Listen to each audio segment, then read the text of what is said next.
गांव की एक पुरसुकून गली में दो दोस्त रहते थे, अली और हसन। दोनों बचपन से साथ खेलते, साथ पढ़ते और एक दूसरे के बगैर रह नहीं सकते थे। लेकिन वक्त के साथ एक चीज आहिस्ता आहिस्ता इनकी दोस्ती में जहर घोलने लगी।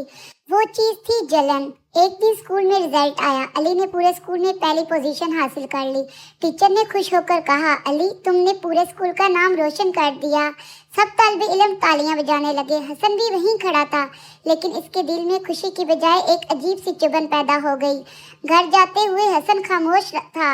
अली ने पूछा, क्या हुआ हसन, तुम खुश नहीं हो? हसन ने जबरदस्ती मुस्कुराकर कहा, नहीं नहीं, मैं बहुत खुश हूँ। लेकिन हकीकत ये थी कि हसन के दिल में हसद की आग भड़क चुकी थी।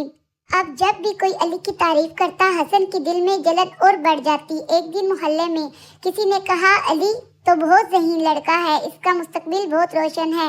ये सुनकर हसन के चेहरे का रंग बदल गया। इसने दिल में सोचा, सब लोग बस अली की ही तारीफ क्यों करते हैं?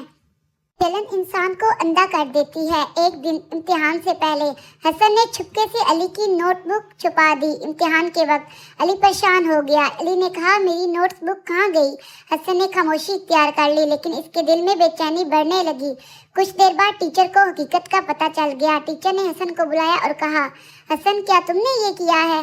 हसन की आंखों में आंसू आ गए। वो बोला, जी मैंने किया है, मुझे अली से जलन हो रही थी।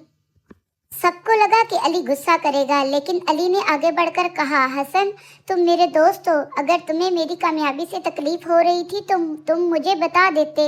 ये सुनकर हसन और भी शर्मिंदा हो गया। टीचर ने पूरी क्लास को कहा, बच्चों याद रखो, हसद ऐसी आग है जो पहले हसद करने वालों को ही जलाती है। हसन ने अली से माफ़ी मांगी। अली ने उसे माफ़ कर दिया और दोनों दोबारा दोस्त बन गए। हसद और जलन इंसान के दिल को तबाह कर देते हैं। अगर हम किसी की कामयाबी पर खुश हों और मेहनत करें तो अल्लाह हमें भी कामयाब करता है। अगर वीडियो अच्छी लगी तो लाइक और कमेंट